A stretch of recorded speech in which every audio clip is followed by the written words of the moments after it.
Welcome, everyone, to the third episode of the Evaluator. My name is Doug Bland. I'm here with Terry Dickerson, and we are live from the Evaluator studios here in Castroville, Texas. And today we're talking a little bit about the market and how crazy the market is changing, the banking part of the market, oil market, which everything makes the equipment market change. Is that correct, Terry? Well, it does in some scenarios. Of course, right now is still, as we had on the last episode, supply and demand. I don't care what it is, eggs, homes, or equipment or trucks. The supply is not there, but still people are kind of second thinking with everything that happened with the Silicon Valley Bank. That started it. The stock market went to going down. The oil market went down. But I think it's just a scare for people. But from a standpoint of trucks, nobody's backing down. We've been trying to find trucks, buy trucks, consign trucks, and it's just not there right now. And where we usually have 125 to 200 trucks, we'll be lucky to have 100 trucks this sale. And the same with yellow iron. I mean, the market hasn't backing down at all. Hadn't backed down. Pickup market and car market, due to the fact that they're getting the vehicles, So the microchip situation's kind of fixing itself. The manufacturing side has picked up. Like, I put so many miles on my vehicles. I usually try to trade every 20,000 miles, which for me is 5 months. And they called me yesterday and afternoon said, hey, we got one in that somebody was going to take, and I bought one. But I went ahead and ordered two more. I ordered a Z71, just gas. It'll be in about 6 months. But I ordered a diesel. They said it'll take a year. Wow. So I'm having to order that far out to keep from losing so much money on my vehicles because of the miles I put on them. Just so you know, mine has 41,000 miles on it right now. Well, you don't go nowhere. So I put that many miles on it in 4 months. That's yours a year. But, no, I think right now the scare of the banking, with the government going to bail it out and signature banks, they're putting $30 million into it. You know what? I don't care if it's a bank, an auction company, or a podcast. You got to run it like a business and know your X's and O's and your dollars and cents every time. Perfect. So do you think the fluctuation in the oil market is going to make any difference in the upcoming sales? I don't think it will because, the oil companies, number one, they're the ones making the money. All of the people, boots on the ground people, they've not got big pay raises, They're always, the oil companies are beating us down. I mean, they have a lot of expense, pipelining and hauling and all that. But everybody thinks, oh, yeah, boy, you got a frac tank rental deal. You're killing it. You're making tons of money. Well, that money hadn't increased that much since the last. We used to rent them for $10. Now we're getting $20 to get rentals. But, at the same time, we were using our trucks for $100 an hour, making nothing because of insurance, fuel, repairs, and drivers. We wasn't making nothing. Well, now we're up to maybe $135 an hour. So, the wear and tear on the truck and the price of the trucks have went up. So instead of buying a Mack winch truck for $150,000, you're paying $220 for that truck. So it's just all balancing out. But it's like I say, they always think, oh, the oil field people are making so much money. These guys are out, wind, rain, snow, sleet, the boots on the ground guys. People just do not know what those guys do. Our law enforcement, our troops, and our Army guys, they're underpaid too. But, our school teachers. Yeah, all these people are underpaid in my box or my thoughts because, those guys at the bank that went under, they were making millions of dollars a year, and look what happened. Yeah. I mean, so I think the money at the top needs to be brought down and trickle down to some of the people that's making it really happen. Wow. Yep. Including me. Did you got that recorded, right? Yeah. Sounds like a Y'all Democrat. do pretty good for coming into office every day. You want me to get into that? Coming into the office every day, sitting right back in your chair while I'm out at 10 o'clock at night driving to get to another deal. Well, that's why you own the company. Yeah, I guess. But it ain't as glamorous as everybody makes it out to be. But when you got bankers up there and government people that go in, it just don't get me started. No, it's been well documented that the difference between the regular worker pay and the corporate executive pay has been, just. Well, it's just like in the oil business. You see a CEO of an oil company, of a big private equity oil company. We've seen it over and over. They go in, they buy these companies, they run them in the ground, and then what happens is they go broke, they leave, and hell, the next thing we know, 3 weeks later, they're over here to another CEO for another oil company. Well, you know what? If I got a quarterback that throws 50 touchdowns, but he throws 50 interceptions, Jameis Winston of CEOs. I'm gonna trade him. Right. I'm gonna be done with him. I'm not gonna hire him back. One man's trash is another man's treasure. Yeah, I mean it's I just don't understand it. But I'm not the smartest guy near anywhere wealthy guy that can answer all that. But it's definitely, I've seen it over and over. So timing of when people can get this equipment. I mean, essentially, if you're in the market right now and you got a company with equipment, has there ever been a better time to get rid of it? No, absolutely not. Not in my lifetime. And you've been doing this for 40 years. Yes, and the thing is that what I say about everything, again, supply and demand. There are no trucks. You can't get big trucks. You can't get big trucks to next year. And the thing is, if you want them, you got to go in the used market. And I'm going to tell you what I've been looking at. If I could find the labor and the help, I would buy a 99 model Kenworth and Peterbilt. Do you think that's a sweet spot out there? Yes, because there's no logs. I would take them in and do just like Caterpillar does. I would take them in. I would pull the motor out, sandblast, paint the frame. I'd redo the motor from front to back, redo the transmission, and that truck you would probably spend $70,000, $80,000, if not $100,000 doing that. So you think the refurbished market is going to be something of value in the future? Absolutely. Like the retro mod in the hot rod market was. It's just like Caterpillar. They take the big D9s and D10s that's in the mines. They'll bring them in when they're wore out. They'll completely gut them, just have the frame, and they do what they call a certified rebuild. So they sell that tractor as a 2023 now after it's done. And that's what needs to be done. So the only thing that's the original equipment is the frame of it pretty much. Yes, that's correct. And like on a truck, the cab, but you're going to go through and redo and take care of that and all that, whatever you need to do. The frame and the cab, basically. Yeah. So it's just like a frame-off restoration of a car. Exactly.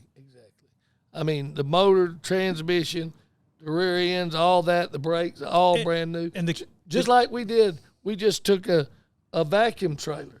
And I'll tell everybody this. We bought the trailer for $8,000. We carried it and spent $14,000 on it, which leaves us $23,000. We sell it to a man for $35,000.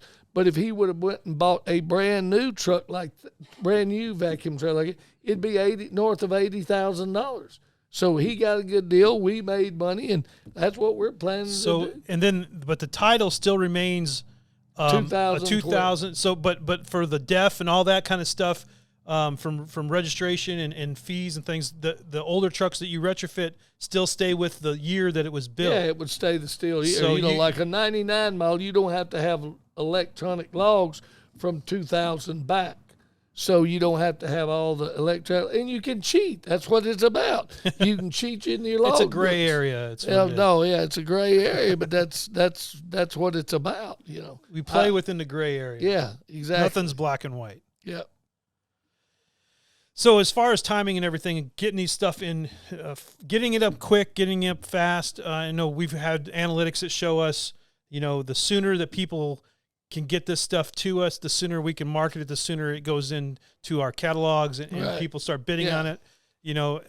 That's the key to it now. That's the problem we have at Machinery Auctioneers. We have a sale every month. Well, we really need to be having people bring stuff in the day after the sale. We bought land so we could do that, because the sooner it comes in, the we can get it online and put it up and advertise it. So I think we're going to have a caller calling in here regarding the timing of everything. Is Trey on there with us? I'm here. Hey, Trey. Hey, how are y'all? Good. Doing good. So what is your feedback on there? I mean, if we had... Let's tell him who he is. Oh, yeah. This is my nephew, and he is basically the director of operations and sales manager and salesman for the Permian Basin area, and has done us a great job. When I had my heart attack, we didn't have anybody in place. Trey took the bull by the horns and kept us alive, and has really come along and learned. How long you been out there now, Trey? Just working here or working for the company? Working for the company. How long you been? Since 2015. And you've been in Midland, Odessa since when? 2 years. For 2 years. You've only been but you worked out of Dallas for a while, right? Yeah, I worked out of Dallas, but I've only lived here permanently for 2 years. Yeah. And we went from, since Trey come with us, we went from like 70 million to doing over 100 million. So it's made a difference.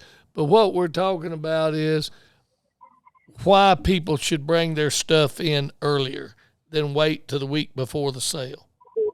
Yeah, well, I think our greatest, even though we advertise on TV, radio, emails, I think our greatest advertising is basically through proxy bid. When anyone is searching for a piece of equipment, they go to proxy bid or equipment facts and type in Peterbilt 379. Well, it pulls up every Peterbilt that's going to be in the sale that's listed. Well, the sooner you get proxy bid, put out an email. I want to say it was a month ago that if you get your equipment online 20 days prior to the sale, I want to say it increased the price by 25%, they said. Essentially, you got more people looking at it, more people bidding against each other on it, and more people knowing about it and sharing it with their friends and other That's folks. Right. Yes. That's right. That's right. Let's say a guy goes on 14 days before the sale and looks at what you have. Well, then, if there's nothing there he wants, he may never come back and look. Whereas if your equipment's on there early, then he sees it then he'll bookmark it or make it a favorite, and then he'll always come back and look. Yeah. And that guy may be in Pennsylvania. Well, he may fly down on a weekend because, our Trey's dad, my brother Louie, is always available to let people in, let them look. That guy may have something to do the 2 weeks before the sale, but he could fly down 3 weeks before if he knows that piece is there. Yeah, Trey, now your background and experience now since 2015, what have you seen the industry, how have you seen it move just in that period of time? And what do you think the future looks like when it comes to the evaluation of things? I think it's more online now. I mean, I'm going to say probably 60 to 75% of our buyers are online. And when I started here, we had a sale every 2 weeks at a different location. We still had the truck that drove down the road, and so you had to stand out in the hot or the cold. And now we've moved it to an inside auditorium, so it's a lot more comfortable for the buyers that are on site. But the growth of online is where it's at. I mean, you can just sell, you sell worldwide with the power of the internet, and I think that's the way it's going to keep going. Yeah, we couldn't be right on target. I think everything that we're trying to do, and between your evaluation skills and Terry's evaluation skills, and then our expanding into the Oklahoma market, I think we're poised to really make an impact on getting a broader scope of people to not only consign or get a written guarantee or something we just buy it and put it in the auction, and then our buyers have grown all the way. What did we have last sale? All 50 states and like 13 foreign countries. Yeah. So Right. that's a testament to everything that's happened. Basically since COVID, I think is when the transition took place. Right. Well, Terry's my uncle and all, so he's old school and don't want to change, but COVID made him change. He never wanted to do away with riding down the row and all that, which some people still do that and they're successful. But I just think being in in an auditorium where it's comfortable and people don't have to stand up, I think that is a great thing for the business. But one thing that we do different than a lot of people, now there's a few, we have our yards. Very few pieces do we sell off of a yard that we don't run. We want to be able to load our customers. If a truck won't crank our truck, help them load it. And we have yard facilities. We have Carthage, we have Alice, we have San Antonio, we have Odessa. We now going to have Oklahoma. We plan to do some more stuff in McAllen. We hope to have Houston and Fort Worth. And everybody's, your competition is Ritchie Brothers. Well, I'll just tell you, our competition, not Ritchie Brothers. We'll just pick up the crumbs that Ritchie Brothers leaves. And now, of course, Ritchie Brothers is getting into the insurance auction business. They just purchased IAA. And we're going to keep our focus on equipment, big trucks, oil field equipment, pickups, that kind of stuff. We're going to stay focused with that. And the thing that we're also going to do, and Trey's right, the most nervous I've ever been, I almost threw up the morning we had our first sale with COVID because I auctioneered and there was nobody there. And the oil business was down to negative. Yeah, $38 or something. It was crazy. But, the oil market they're going to make money at $30-something a barrel. The people are, it makes it tougher on the roustabout, the vacuum truck haulers, the crude haulers, and all that. But the one thing that Trey does, we give them an option. We'll consign your equipment. We'll give you a written guarantee. I'm not talking about we'll say, you bring your truck, it'll bring $35,000. We put it in writing. Your truck brings $35,000 less 10%. If it doesn't, we write you a check for that truck, and we sell it at a later date, win, lose, or draw. Yeah, that separates us from everybody. Yeah, go ahead, Trey. That does separate us, but talking about Ritchie Brothers, I think that when Terry and my dad and them started this company, I think what's made this company grow more than anything is customer service. And I'll say right now, we have better customer service than Ritchie Brothers. At Ritchie Brothers, you're a number. Unless you're a huge company, then they'll take you off on these trips. But the average guy taking to sell 5 trucks or something, he's just a number to them. Right. And customer service is the name of the game. Yeah, and I got a 67-year-old brother that can't hardly see, but I guarantee you call him at 2 a.m, he'll meet you at the yard to unlock the gate. And Trey, in your time with us, have you seen the quality of products that we have now and equipment go from, what used to be? I have. I heard Terry on this podcast, I don't know which one it was, said all we do sell junk, and that was the case, and I'm trying to change that, but Terry and my dad are kind of old school. They're older people and kind of senile. So, but yeah, we like to have nice equipment.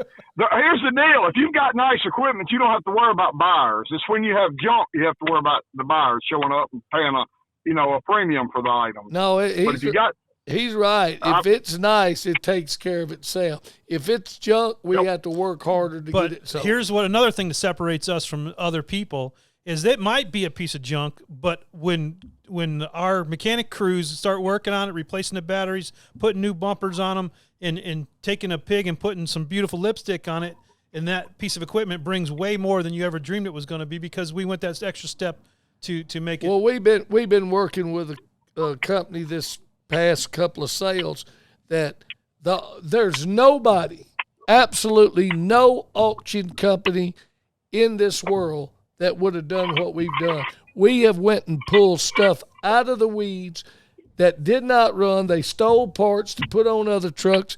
They had junk trucks in there. So our guys have took from the junk trucks that are junkier, put it on, and got these trucks running. And, I mean, it's just like I said, now we got some more coming. And the thing is, these trucks can be made into good trucks. And instead of buying a 13 model tray for what, $45,000, you're buying these trucks for $25,000. Well, you got $20,000 room to make them a good truck, right? Well, it just depends on the application that the customer is needing it for too. I mean, you might just need this thing like a water truck or something, just going to stay on site and go back and forth. I mean, absolutely. Each person has their own objective of what they're trying to accomplish with a piece of equipment, and us having such a diverse lineup from 2022 Max to to like you said, like a 1999 truck or trailer that needs a little bit of work done to it. I mean, everybody has their objective. Trey, I was talking before you got on here about if we could find the mechanics that we would go buy nothing but 2000 model Peterbilts and Kenworths and completely refurbish them, and they'd bring, we'd have 70 or 80,000 of them, and I believe it'd bring 120 to 150,000. Well, 2 sales ago, we had a guy. He had a 2001 Peterbilt day cab. It was a rough truck, but it run and drove. And anyways, he wanted a guarantee on it. So it had a winch, but I told him 15 to 25 is what it bring. He said, okay. He said, that's about what I thought. Truck ended up bringing 52,000 because it was at our yard for 28 days and it was online that whole time. Brought 52,000. He was happiest guy in the world. Yeah, that's one thing that we do. We do not our whole motto for our whole family has been under promise and over deliver, and that's what we're going to continue to do. Yeah, we're not selling blue sky and telling somebody it's going to bring something it's not. If we know it's junk, we're going to tell you it's junk. How many times have I sit there, Trey, and tell them, hey, this truck is unknown condition. We don't know anything about it. If we know that it moved and drove in place, we'll tell you. But we're always as is where it is. Yep. Another thing I wanted to mention that kind of separates us from other auction companies is most auction companies go out and hire an auctioneer and pay him whatever, $2,500 a day. So he's getting $2,500 whether your truck brings $10,000 or $50,000. It doesn't matter to him. His check's not affected. Whereas with Terry auctioning, I mean, he has, he's invested in and me some, but we're invested. I mean, you got skin in the game. What that truck brings affects us. If you get a dollar, we get a dime, and I like building them dimes up. That's right. All right, Trey. But, go find something to sell. All right, see you later. I'm going here to eat barbecue. Bye. Oh, okay. Trey's done a heck of a job, and yeah, I've seen him. Obviously when he started in 2005, we did 2015. I remember doing that first big auction down at Mesquite because that's where I was at the time. And we filled that whole parking lot full of equipment, and he was kind of based out of there, and seeing his growth from that to now has been super impressive. I'll just tell you, I'm really proud of him. His brother has helped me. My brother's helped me get this started. And, Trey come in. He was a football coach and a good football coach. I think 6 out of 9 years or 6 out of 10 years, they were state champions. He was offensive coordinator, national champions one year. And he just said, I love that. But, if I'm going to provide for my kids and give them what I'd like to give them, I had to get another occupation. And he still misses it. But, one thing he does, he loves fishing, hunting, where I don't care nothing about it. He can go in and talk to them guys about fishing, hunting, and all that. But he's done. When I went down with my heart surgery, he took over, took the bull by the horns, and I couldn't ask for. It was a blessing in disguise, and we've had opportunities to sell our auction company, but You really thought it wouldn't run without you, didn't you? I did. Oh. I really didn't, and he proved me wrong, and I'm glad. Well, I think it was more than just him. It was the whole team. It was more than just him. It was, but from the standpoint of doing what I had to be done, he got it done. And the thing is, like I say, it was a lot. All of y'all that picked up the pieces and where I fell down. And the thing is, I don't care if we ever sell this company. He's the future. And now hopefully my grandson will come along. He's got the smoozing and the talk and the bullshit to do it is Hadley if he'll take a liking to it. But right now he wants to be a sheep breeder. He wants to have a sheep farm because he likes showing sheep. But hopefully that'll change because I don't know how much sheep make you. I guess you have to have a bunch of them, but I'd rather him have. We can auction them off though. Yeah, I guess so, but they won't. They don't. 10% of $400 or $500 ain't much. But no, we're excited to be a family operation. We'll always be a family operation. We got my daughter in the office, Stormy. We got, of course, Justin. He runs the building side, building houses and all that. But everybody's talking about interest. Let me tell you, you have people out there looking for a house. You can either pay 8% interest now, or you can pay $100 more a foot when interest drops. Because when interest drops, the supply and demand on everything is going to escalate again. It's probably going to affect the equipment market the same way. Exactly, the same way. Well, I think that wraps up the episode number 3 here. Just in closing, our next auction is Tuesday, March 28th. Yep, 9 a.m. 9 a.m., not to be confused with 10 a.m., but it'll be 9 a.m. Yep. And Central time. We'll be simulcasting from Odessa, Texas, from our auditorium and equipment in 5 yards? Yep. 5 different yards. If you got anything, go to our website, machineryauctioneers.com, or call 432-563-6230.